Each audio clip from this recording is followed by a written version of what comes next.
Alright folks, we finally have some more information on the Cooler reissue, as well as the Tamashii Lightning Week event that Bandai is throwing. So let's dive into the info.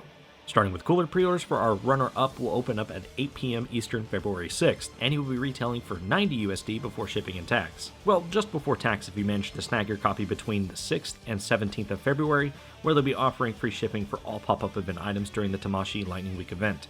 And if you're new to Premium Bandai USA, then you can take full advantage of a promotional offer that they're offering if you sign up this month, where you'll get a free shipping coupon that will be good till the 27th. Yes, it's $10 off, and Cooler is $10 more than what he originally went for, so it kinda negates the savings. But let's be real, who doesn't have $10? I have $10. Hell, I wipe my ass with $10. But jokes aside, it's one less thing to factor in when making your purchase. As I stated before, Cooler will be coming with that 40th anniversary stand, and that's really going to be the only difference between the OG and the offering here. And he will have a projected release date of September 2025. I do have some tinfoil hat conspiracies, but I'll save it for after the news when I give my thoughts. Next, let's talk about the Tamashii Lightning Week event. As I've already mentioned, this will be taking place between the 6th and 17th of February, where you can snag figures from Tamashii's catalog that aren't normally available on the site, or have since sold out. If you like Yu-Gi-Oh!, the Blue Eyes White Dragon and the Red Eyes Black Dragon from the Monster Arts line are going to be available for the first time on Premium Bandai. Side note, if you have not checked out the line, you're low-key sleeping on it.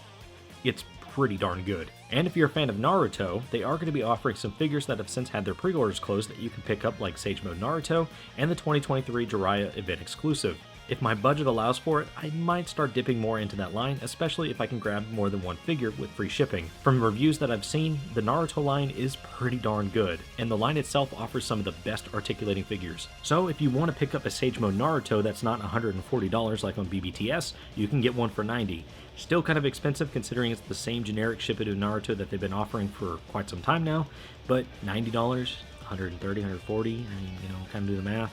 And if you are here for Dragon Ball, you're going to have the chance to pick up some figures like King Cold, the Ultra Instinct Toyotaro Goku bundle, Super 17, Full Power Frieza, the 3 event exclusives from 2024 that they somehow keep pulling out of their asses, Kui, the 15th anniversary Vegeta, which, if we're being completely honest, if you want a decent Super Saiyan Blue Vegeta, I do recommend the budget release, which they do have, Beast Gohan, and the Lightning Week exclusive Super Saiyan 2 Goku, which in all honesty is probably just the Japanese offering that we're starting to see pop up in our YouTube feeds. Again, that figure is the same as the 2023 event exclusive, accessory for accessory, but if I'm not wrong, it'll be in the standard Figuarts packaging and retails for $100 USD instead of the original $70. Inflation has not been kind the past 2 years, if you want to call it that. Also, keep in mind y'all that these are showing as in-stock items, not pre-orders, so they will have a limited quantity available, and if they run out, that's it. There will be one other Dragon Ball item available for pre-order starting on the 6th, and that is the Best Selection Legendary Super Saiyan Son Goku. Goku here is going to be retailing for $45 USD and will only be coming with 1 extra faceplate, 2 extra sets of hands, and that's it. That's all we get. I have thoughts about that as well, but I'll save it for the section that comes next. He will be releasing in September of 2025 alongside Cooler, so you can post them up with Cooler to recreate your favorite scenes from Cooler's Revenge in the display cabinet or in your stop motion videos. Deftones is change and all included. So for my thoughts, let's start with Lightning Week. Now, hear me out on this.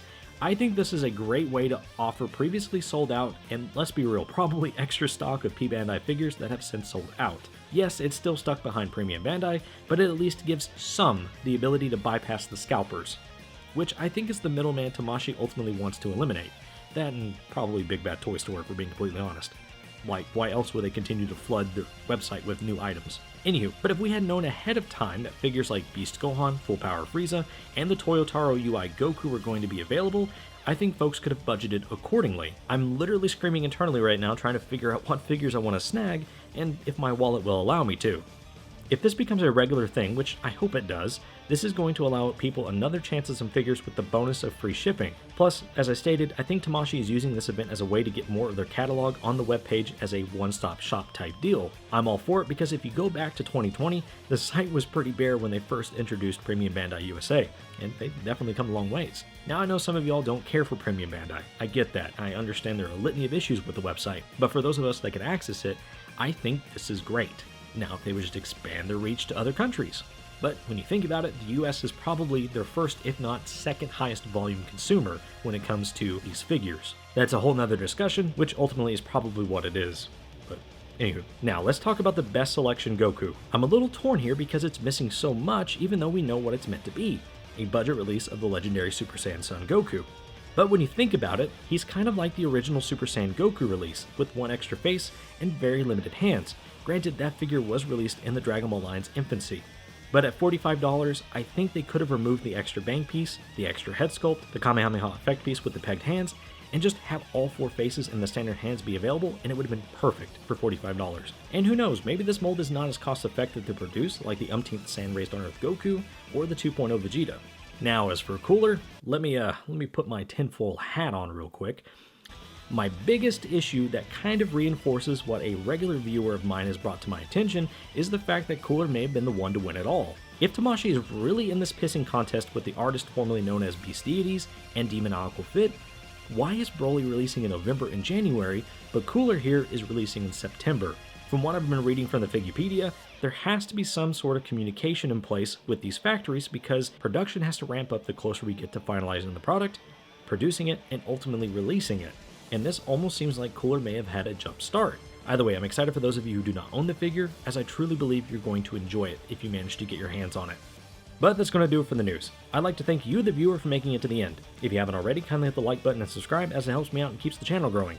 Plus, I got other videos up and more to come. I'd also love to hear your thoughts on this Lightning Week event and the pre-orders coming our way. Do you plan on picking up anything you may have missed out on?